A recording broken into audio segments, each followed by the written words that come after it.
ఈ శారీతో umbrella long frock cutting అయితే చూసేసేయండి. కేవలం 3 నిమిషాలలో మీకు కటింగ్ అలాగే స్టిచ్చింగ్ చేసిన తర్వాత ఫ్రాక్ ఎలా ఉన్నదైతే చూపిస్తారు. ఇక్కడ వచ్చేసి లైనింగ్ అయితే 4 మడతలతో పెట్టేసుకున్నాను. ఇది బాడీ పార్ట్ కోసం అయితే మనం మార్కింగ్ అయితే చేసుకుంటున్నాను అనమాట.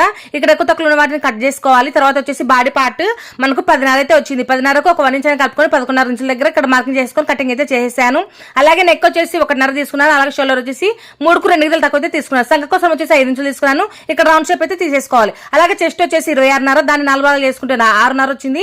దాన్ని మళ్ళీ పిక్చర్ అయితే కుట్లిపుకోట కోసం 2.5 అయితే ఎక్స్ట్రా తీసుకున్నాను. అలాగే నెక్ వచ్చేసి పొడవు 4 ఇంచులు అయితే తీసేసుకున్నాను. ఇక్కడ రౌండ్ నెక్ అయితే తీసేసుకుంటున్నాను అనమాట. బ్యాక్ పార్ట్ ఫ్రంట్ పార్ట్ రెండు ఒకటేసారి కటింగ్ అనేది చేస్తున్నాను. తర్వాత బ్యాక్ పార్ట్ నుంచి ఫ్రంట్ పార్ట్ ఒకటి తీసేసి నెక్ అనేది మళ్ళీ కటింగ్ అనేది చేసుకొని ఉక్సులు పట్టి కోసం మళ్ళీ సపరేట్ అయితే కటింగ్ అయితే చేసుకుంటాను. ఇప్పుడు ఈ శారీలో బార్డర్ అనేది అసలు సెట్ అవ్వలేదు. అందుకోసం వచ్చేసి ఈ శారీలో బార్డర్ అయితే మొత్తం అయితే తీసేస్తున్నాను. ఈ శారీలో మనం 2 ఫ్రాక్స్ అయితే కుట్టాల్సి ఉంటుంది. అందుకోసం వచ్చేసి శారీని సగం చేసుకొని ఒక శారీ ఒక డ్రెస్ కు అలాగే ఇంకొక శారీ ఇంకొక డ్రెస్ కి అయితే వాడతాను అనమాట మిగిలేది.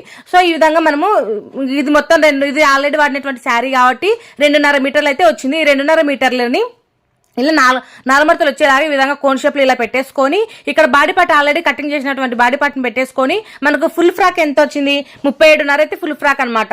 10.5 మన బాడీ కోసం అయితే తీసేసుకున్నాం కదా. మిగతాదంతా లంగా పొడవు అనమాట. ఇక్కడ లంగా పొడవు వచ్చేసి నేను 26.5 ఇంచుల దగ్గర ఒక మార్కింగ్ అయితే చేస్తున్నాను. అంటే కుట్లతో సహా కలిపి 26.5 దగ్గర మార్కింగ్ అయితే చేస్తున్నాను. ఇక్కడ నడుములు దగ్గర కాడ నుంచి మనకు క్లాత్ ఇక్కడ దాకా ఉంది కదా, ఇట్లా టేప్తో కొలిచి చూసుకోవాలి. ఈ మార్కింగ్స్ కలుపుకుంటూ మనం కటింగ్ అనేది చేసేసుకుంటే సరిపోతుంది.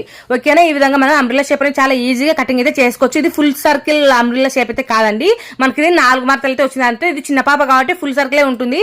అంటే మనకు బాగానే కనిపిస్తుంది అనమాట. ఆ పాప వేసుకున్న తర్వాత కూడా డ్రెస్ అనేది మీకు ఈ వీడియోలో చూపిస్తాను, కుట్టిన తర్వాత కూడా చూపిస్తాను అనమాట. చూసేసేయండి. ఇట్లా 4 మడతలు వేసుకుంటే ఇక్కడ చూడండి, ఇక్కడ సైడ్ ఈ ఫ్లవర్స్ వచ్చేది మనకు బ్యాక్ సైడ్ వేసుకున్నాము. అలాగే ఈ పెద్ద ఫ్లవర్స్ వచ్చేది మనకు ఫ్రంట్ పార్ట్ కి అయితే వేసేసుకున్నాము. ఈ విధంగా మనకు అంబ్రిల్లా చాలా ఈజీగా అయితే కటింగ్ చేసుకోవచ్చు. ఇంకా మిగిలినటువంటి క్లాత్ లో మనకు ఇక్కడ క్లాత్ అనేది మిగులుతుంది కదా, ఈ మిగిలినటువంటి క్లాత్ లో నేను బాడీ పార్ట్ అయితే కటింగ్ అనేది చేసేస్తున్నాను. ఆల్రెడీ మనం బాడీ పార్ట్ కట్ చేసుకున్నాం కదా, దీన్ని ఇట్లా పెట్టేసుకుని చుట్టూరు ఒక 1/2 ఇంచ్ ఎక్కువ ఉండేలాగా చూసేసుకొని కటింగ్ అనేది చేసేసుకోవాలి.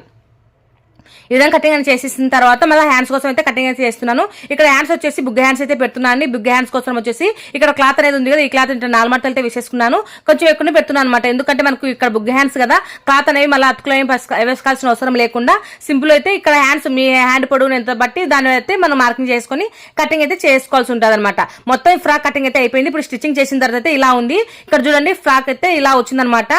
ఇట్లా ఉంది గోల్ అనేది. చిన్న పాపనే కాబట్టి బాగా సరిపోతుంది. ఇక్కడ పాప వేసుకున్న తర్వాత కూడా మీకు డ్రెస్ అనేది చూపిస్తున్నా చూడండి. ఇక్కడ హ్యాండ్స్ వచ్చేసి ఎలాస్టిక్ వేసాను, బుగ్గ హ్యాండ్స్ పెట్టి అలాగే ఎలాస్టిక్ వేసాను అనమాట. పాప వేసుకున్న తర్వాత చూడండి చాలా బాగుందండి. వాళ్ళ అమ్మ కూడా చాలా హ్యాపీగా ఫీల్ అయింది అనమాట, బాగుంది అక్క అనేసి. చూడండి ఇక్కడ బ్యాక్ సైడ్ అయితే నేను ఉక్సలు అయితే పెట్టాను. అలాగే ఫ్రంట్ పార్ట్ కంటే నెక్ అనేది బ్యాక్ పార్ట్ లో కొంచెం ఎక్కువనే పెట్టాను అనమాట.